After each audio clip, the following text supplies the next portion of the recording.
이 시간 함께 성경 봉독하시겠습니다.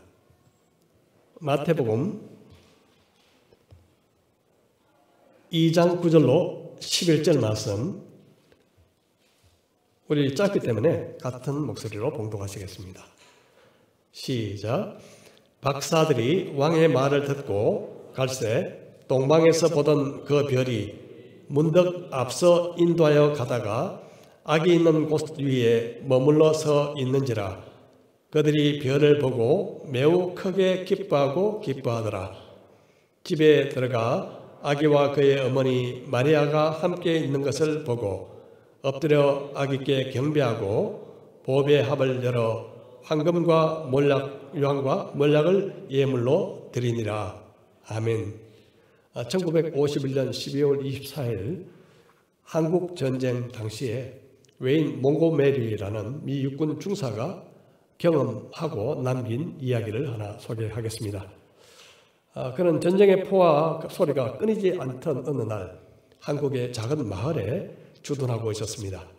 당연히 성탄의 그 기쁜 웃음소리, 즐거운 캐럴 소리 전혀 들을 수 없는, 오늘처럼 이렇게 이보다 더 춥겠죠. 추운 성탄절 전야 몹시 우울한 마음으로 그는 고향을 그리면서 지친 몸으로 야전 막사에 쉬고 있었습니다. 그때 한 병사가 급하게 뛰어들어와 이렇게 말했습니다. 중사님께 보고 드릴 일이 있습니다. 그 사병은 어느 한국인 소년에게서 들은 이야기를 전해 주었습니다. 이야기는 북쪽으로 약 6km 떨어진 곳에 폭격으로 불타버린 마을이 있는데 그 마을 사람들이 떠돌아 다니고 있고 그 중에 곧 아기를 낳을 산모가 끼어 있다는 이야기였습니다. 그 이야기를 듣자마자 맨 먼저 이 눈 속에서 어떻게 피난민을 찾을 수 있을까라는 생각이 떠올랐습니다. 더구나 그날 하루 종일 정찰을 하느라 손 하나 까딱하기 싫을 정도로 지쳐있는 그런 상태였죠. 그래, 나들 어쩌라고. 이 짜증 섞인 이 말이 입 밖으로 나올 뻔했지만 참았습니다. 마음 한 구석에 그들을 도와야 한다는 그런 마음이 떠올랐기 때문이었습니다. 그래서 그들에게 말했죠. 그럼 크렐과 그래프를 들고 와. 두 병사가 오자 이 웨인 중사는 상황을 설명하고 그리고 그 이야기를 들은 이 두 사람도 기꺼이 마을 사람들을 찾는 일에 동참하기로 했습니다. 먼저 부대 창고문을 열어서 먹을 것과 또 담요, 옷구러미 이런 것들을 정말 팔로 가득 안을 수 있을 정도로 들어서 지프에 실었습니다. 그 물품들은 미국에 있는 어떤 자선단체에서 보내준 것이었죠. 그들은 눈이 오는 길을 수키로 달려서 드디어 잿더미가 된 그 마을에 도착했는데 샅샅이 뒤졌습니다. 하지만 정말 그림자 하나 찾을 수가 없었죠. 그러다가 날은 차차 어두워졌고 눈은 더 심하게 내렸습니다. 결국 눈 때문에 길이 보이지 않자 그들은 차에서 내려 걷기 시작했는데 얼마를 지났을까 모두가 지쳐갈 무렵에 부서진 교회 하나를 발견하게 됩니다. 지붕은 거의 다 날아가 버렸지만 벽은 그나마 제 모습을 유지하고 있어서 어느 정도 추위를 피할 수 있을 것 같은 그런 장소였습니다. 그들은 교회 안으로 들어가 벽난로를 피우고 잠시 멍하니 서 있었습니다. 사람들이 이리로 온다는 보장도 없는데 도대체 뭘 해야 될지 난감했습니다. 그때 같이 온 이 그래프 일병이 가지고 온 꾸러미 하나를 풀더니 그 안에서 조그만 크리스마스 트리와 양초를 꺼내어서 불을 붙이고 그것을 벽난로 위에 정성껏 올려놓았습니다. 이 폭설 속에서 마을 사람들을 찾는 것은 거의 불가능해 보였기 때문에 할 수 없이 먹을 것과 담요와 그리고 그 선물들을 교회 한쪽에 남겨놓은 채 그들은 부대로 돌아오고 말았습니다. 그것을 필요로 하는 사람들이 꼭 발견할 수 있기를 간절히 기도하는 마음으로 말입니다. 그리고 4개월이 흘렀습니다. 1952년 4월 이 웨인 중사는 전투에서 부상을 입고 부대 근처에 있는 병원으로 후송되었습니다. 어느 날 오후 밖에서 햇빛을 쬐고 있는데 한 한국인 소년이 그의 곁에 다가와 말을 걸기 시작했습니다. 얼마나 말이 많은지 처음에는 그의 귀를 기울이지 않고 있다가 갑자기 작년 크리스마스 그 말에 관한 이야기가 소년의 입에서 흘러나오자 그 외인 중사는 그의 의자에서 껑충 뛸 정도로 놀랐습니다.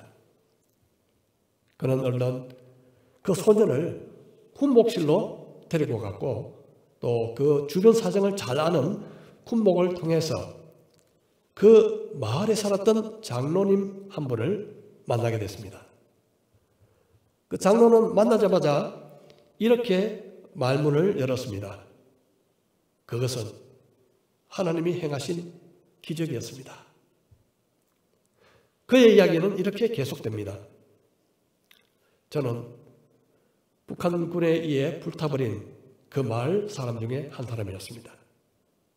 저희 마을 사람들은 추위를 피할 곳을 찾아 돌아다니다가 겨우 그 교회 건물에 도착했을 때는 추워서 거의 얼어 죽을 지경이었습니다. 그런데 폐허가 된 그 교회 굴뚝에서 희미한 연기가 나는 것을 보고 혹시 북한군이 안에 있을까 두려웠지만 지칠 대로 지친 우리는 죽더라도 들어가서 죽자 그런 심정으로 들어갔는데 다행히 그물 안은 비어 있었습니다. 그런데 웬일입니까? 벽난로에다가 양초가 타고 있었고 그 옆에는 크리스마스 추리까지 놓여 있는 것이 아닙니까? 거기다 푹신한 담요와 먹을 것이 가득 담긴 꾸러미까지. 그 이야기를 하면서 이 장로님은 감격의 눈물을 훔쳤습니다. 그날 마음껏 뗄 수 있는 땔감 나무와 그리고 풍성한 음식으로 그들은 몇 달 만에 처음으로 편안함과 행복감을 느꼈다고 합니다. 그리고 그들은 비로소 일행 중에 해산할 여인을 위해서 자리를 만들어 줄 수 있었다는 것입니다. 그리고 말했습니다. 그 아기는 성탄절 아침에 태어났습니다. 벌겋게 충혈된 그 장로님의 눈은 허공을 더듬으면서 아직도 그 감격 속에 잠겨 있었습니다. 그 장로님의 이야기를 들으면서 더 감격한 사람은 바로 이 웨인 중사 자신이었습니다. 그들은 그저 눈길을 헤매고 다니다가 폐허가 된 교회 안에 본국에서 보내준 그 선물 보따리와 함께 모닥불을 조금 피워놓고 왔을 뿐인데 그 일이 한 아기의 생명을 구한 기적으로 변할 수 있다니. 이 이야기는 마지막으로 이렇게 끝맺고 있습니다. 덕분에 이름도 모르는 그 아기는 2000년 전 태어나신 예수님보다는 조금 더 나은 환경에서 태어날 수 있었습니다.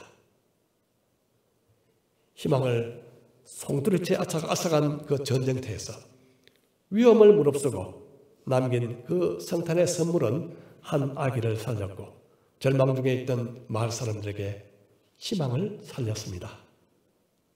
이처럼 우리가 베푸는 사랑으로 다른 사람이 살게 된다면 그들에게 이보다 더 큰 성탄의 선물이 있을까요? 이 시간 우리 미나, 선아 두 자매의 특송을 한번 듣도록 하겠습니다. 조금 전에 찬양대에서 부른 오 거룩한 밤, 그것을 영어로 부를 텐데요. 하나님이 주시는 또 다른 은혜를 한번 맛보시기를 바랍니다.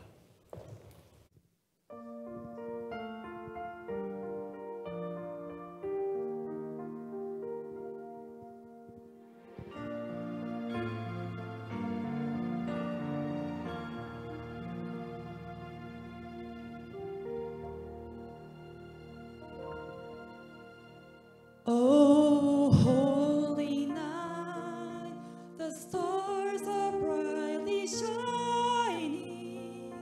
It is the night of the dear Savior's birth.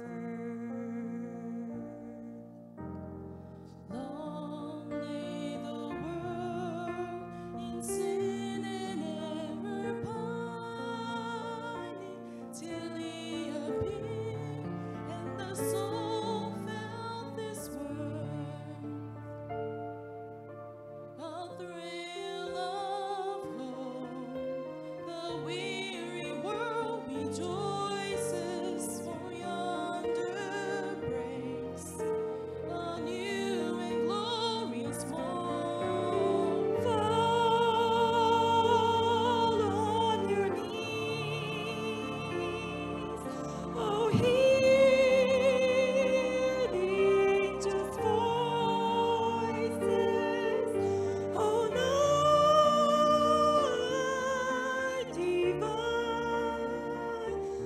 oh, night when Christ was born, oh, night divine,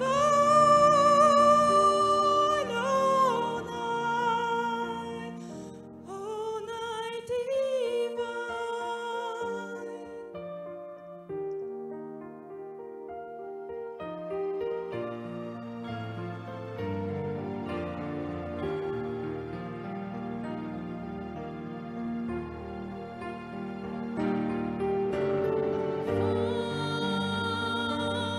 On your knees, oh, hear the angels' voices, oh, night divine, oh, night when Christ was born. Oh, night divine,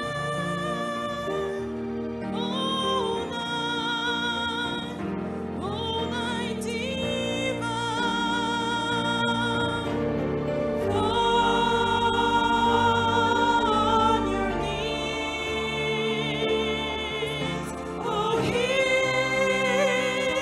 the angels' voices, oh, night divine, oh, night when Christ was born, oh, night divine,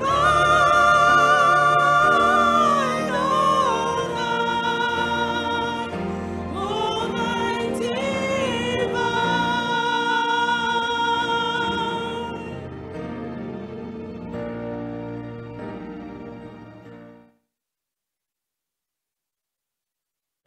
여러분, 이 그림 중에 틀린 것이 무엇인지 보이십니까? 혹시? 무엇이 틀렸을까요?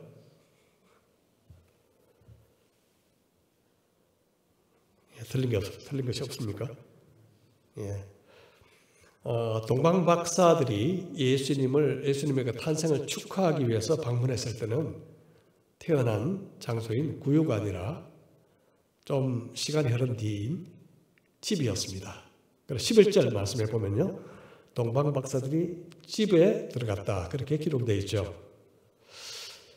예수님께서 탄생하셨을 때 그 구유를 처음 방문했던 사람들은 바로 근처에서 양을 치던 목자들이었습니다. 그들은 한밤중에 천사들이 전해주는 그 기쁜 소식을 듣고 베들레헴 동네 구유에 놓여있던 아기 예수를 찾아갔었죠. 그리고 천사들에게 들은 그 내용을 부모에게 전해주고 하나님께 영광과 찬송을 돌리며 돌아갔습니다. 그 후 예수님은 생후 8일째에 할례를 받으셨고요. 그리고 40일째 되는 날 정결 의식을 위해서 부모와 함께 예루살렘으로 올라가셨습니다. 모세의 율법에 의하면 남자아이는 산후 40일 후에, 여자아이는 산후 80일 이후에 정결의식을 치르도록 규정되어 있었습니다. 정결의식을 치르는 이유는요, 해산한 산모가 부정한 것으로 간주되었기 때문에 그렇습니다. 그래서 번제와 속죄제를 드려야 했습니다. 레위기 12장에 보면요, 아들이나 딸이나 정결하게 되는 기한이 차면 그 여인은 번제를 위하여 1년 된 어린 양을 가져가고 속죄제를 위하여 집 비둘기 새끼나 산 비둘기를 회막문 제사장에게로 가져갈 것이요, 제사장은 그것을 요 앞에 들여서 그 여인을 위하여 속죄할지니 그리하면 산혈이 깨끗하리라.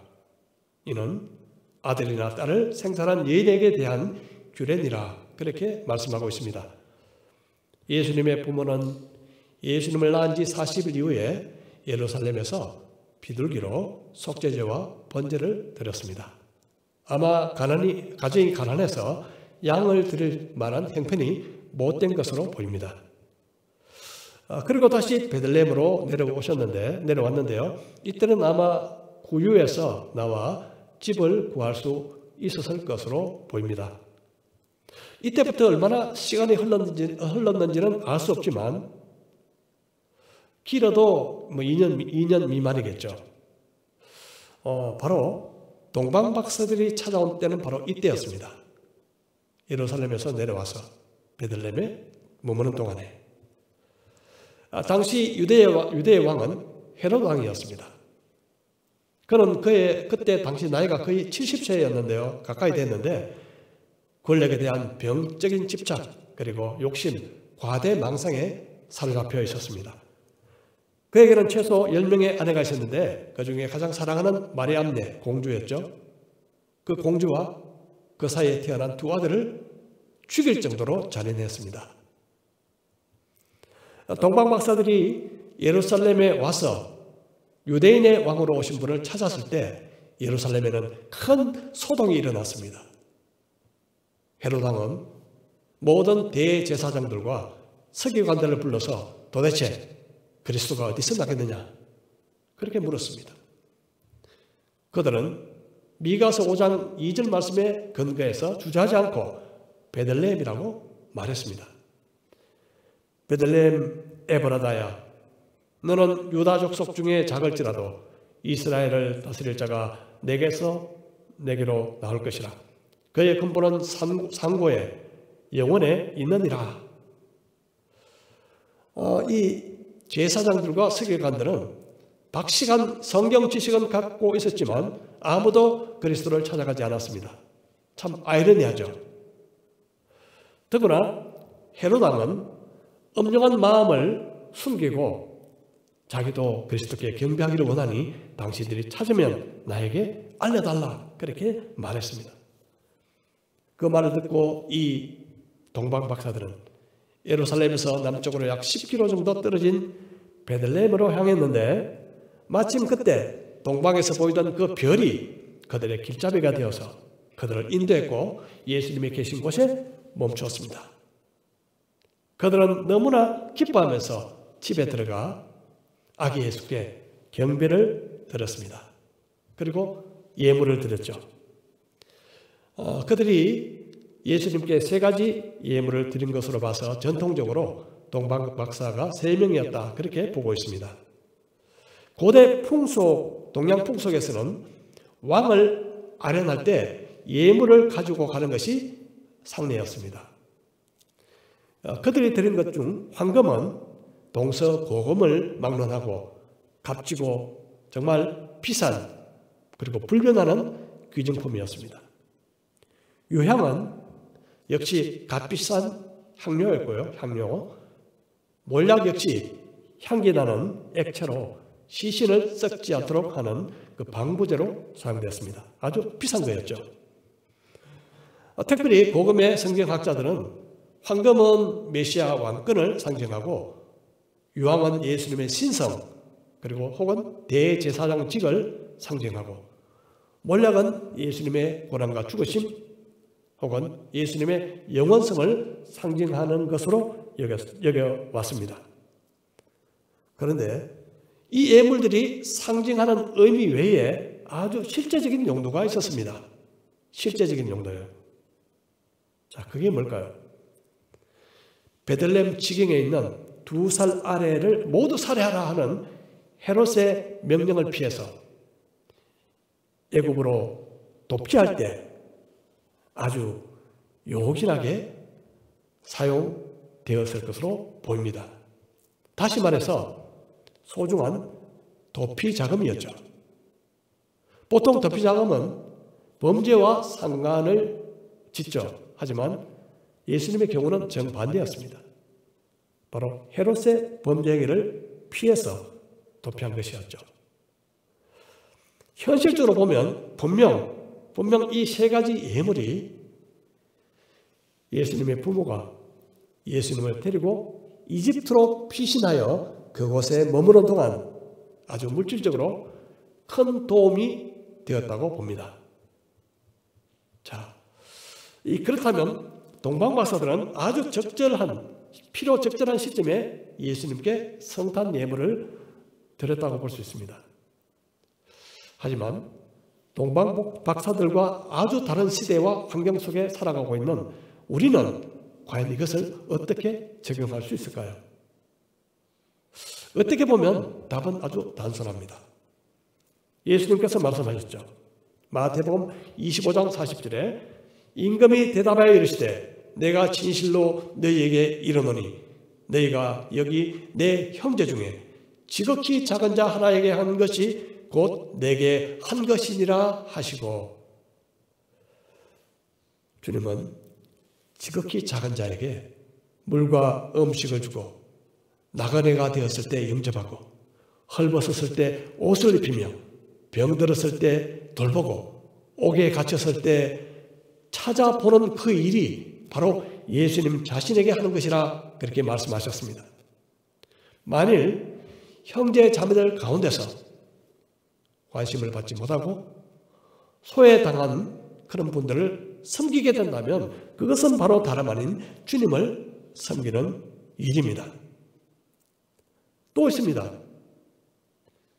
예수님은 한 율법사가 찾아와서 대화하는 가운데 내 이웃을 내 자신처럼 사랑하라 하는 그 계명에서 그 율법교사가 묻습니다. 누가 내 이웃입니까? 주님은 그 질문에 한 가지 비유를 드셨죠. 바로 선한 사마리아인의 비유입니다. 여름으로 내려가다가 강도를 만나서 모든 것을 빼앗기고 맞아서 초죽음이 된 그런 한 사람, 옆으로 제사장도 지나가고 레위인도 지나갔지만 그냥 지나가 버렸죠. 하지만 한 사마리아 사람이 지나가다가 그를 보고 불쌍히 여겨서 그를 짐승에 태워 주막까지 데려가서 정성껏 보살펴 주었습니다. 주님은 이 비유 끝에 이렇게 율법 교사에게 물으셨습니다. 내 생각에는 이 세 사람 중에 누가 강도 만난 자의 이웃이 되겠느냐? 율법 교사가 자비를 베푼 자입니다. 그렇게 대답했을 때 예수님은 말씀하십니다. 가서 너도 이와 같이 하라. 가서 너도 이와 같이 하라.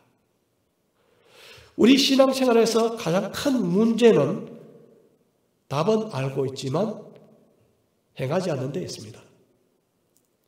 해답은 알고 있지만 실천하지 않는데 가장 큰 문제가 있다고 봅니다. 우리는 자칫 양극단의 오류에 빠질 수가 있습니다. 하나는 내세에 하늘나라에 너무 관심을 둔 나머지 현실을 돌아보지 않는 것이고, 다른 하나는 너무 현실을 중요하신 나머지 영원한 삶에 관심을 두지 않는 것입니다. 우리는 이 두 가지를 서로 분리해서는 안 됩니다. 우리는 천국의 소망을 이 땅에 적용하며 살아야 하는 것이죠. 하나님의 사랑을 믿는다면 그 사랑을 이웃에게 흘러보낼 줄 알아야 하는 것입니다. 거기는 바로 이웃을 돌아보는 것이죠. 강도 만난 사람들을 돕고, 우리 지체 안에서 소외받고 관심을 받지 못하는 사람들을 돌보는 일입니다. 이번 성탄절에는 저희 교회에서 제가 한번 알려드렸지만, 음지에서 수고하시는 미화원 청소하시는 분들, 그리고 경비원들 80여 명에게 성탄 선물을 전달했습니다. 그들이 이 일을 통해서 정말 예수님의 사랑을 알게 되기를 기대합니다. 이 동방 박사들이 드린 예물이 부모와 예수님이 애굽으로 피신할 때 요긴했듯이, 한국 전쟁 당시에 몇 명의 군인이 불타버린 교회에 남긴 성탄 선물이 그들이 모르는 사이에 한 생명을 살리는 일에 사용되었듯이, 우리가 소외된 이웃을 섬기는 일을 하다 보면 우리가 알지 못하는 사이에 하나님께서 영혼을 살리는 그 일로 사용하시리라 믿습니다.